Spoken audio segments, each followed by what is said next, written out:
ก็ต้องดูเรื่องของพายุแมดโมด้วยนะคะที่ก่อนหน้านี้เนี่ยก็ทวีกำลังค่อนข้างรุนแรงแล้วก็ส่งผลกระทบนะคะต่อทั้งเวียดนามแล้วก็จีนทางตอนใต้ด้วยนะคะแม้ว่าตอนนี้เนี่ยจะสลายตัวคืออ่อนกำลังลงเรียบร้อยแล้วแต่ไทยเราจะยังได้รับผลกระทบนะคะก็เลยต้องมีคำเตือนไปยังประชาชนค่ะที่อยู่ในพื้นที่ภาคเหนือภาคตะวันออกเฉียงเหนือตอนบนภาคใต้แล้วก็ภาคตะวันออกฝั่งรับมรสุมยังคงมีฝนตกหนักในช่วงเวลานี้ยังต้องเตรียมพร้อมรับมือนะคะหลังจากนั้นก็จะเลื่อนลงมาบริเวณพื้นที่ภาคกลางวันที่ 9 ตุลาคมนะคะก็จะทำให้ฝนตกเพิ่มในพื้นที่ภาคกลางค่ะไปดูในรายละเอียดกันนะคะกรมอุตุนิยมวิทยาได้รายงานสถานการณ์เช้าวันนี้พายุแมดโมอ่อนกำลังลงเป็นหย่อมความกดอากาศต่ำอยู่ในช่วงเช้าตรู่ของวันนี้โดยกรมอุตุค่ะก็ออกประกาศเกี่ยวกับพายุลูกนี้เป็นประกาศฉบับที่ 15 ซึ่งเป็นฉบับสุดท้ายเตือนนะคะว่าแมดโมยังคงส่งผลกระทบให้บริเวณภาคเหนือและภาคตะวันออกเฉียงเหนือตอนบนมีเมฆมากมีฝนเกิดขึ้นในหลายพื้นที่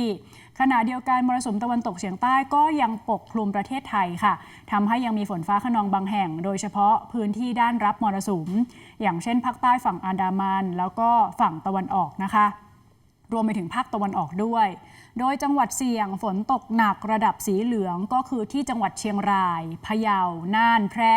เพชรบูรณ์หนองคายบึงกาฬสกลนครขอให้ประชาชนในพื้นที่เสี่ยงต้องเฝ้าระวังเรื่องของฝนตกสะสมค่ะและติดตามข้อมูลพยากรณ์อากาศจากกรมอุตุนิยมวิทยาอย่างใกล้ชิดค่ะ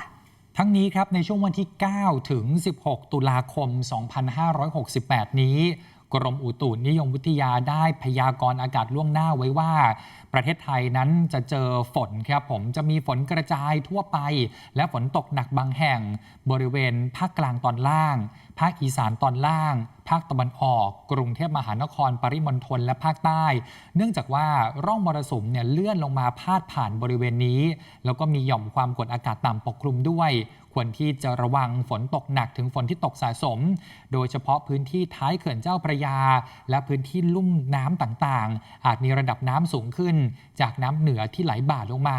น้ำฝนที่ตกต่อเนื่องและน้ำทะเลหนุนสูงส่วนภาคเหนือภาคอีสานตอนบนเนี่ยฝนก็เริ่มลดลงบ้างแล้วนะครับส่วนพยากรณ์อากาศประจำวันของกรมอุตุนิยมวิทยานะคะภาคเหนือภาคตะวันออกเฉียงเหนือมีฝนฟ้าคะนอง140ของพื้นที่มีฝนตกหนักบางแห่งภาคกลางมีฝนฟ้าคะนอง140ของพื้นที่ค่ะภาคตะวันออกฝนฟ้าคะนอง160ของพื้นที่ทะเลมีคลื่นสูงประมาณ1เมตรบริเวณที่มีฝนฟ้าคะนองคลื่นจะสูงได้มากกว่า2เมตรส่วนภาคใต้นะคะทั้งฝั่งตะวันออกและฝั่งตะวันตกมีฝนฟ้าคะนอง130ของพื้นที่ทะเลมีคลื่นสูงประมาณ1เมตรบริเวณที่มีฝนฟ้าคะนองคลื่นจะสูงได้มากกว่า2เมตรและกรุงเทพมหานครปริมณฑลฝนฟ้าคะนอง160ของพื้นที่ในวันนี้ค่ะ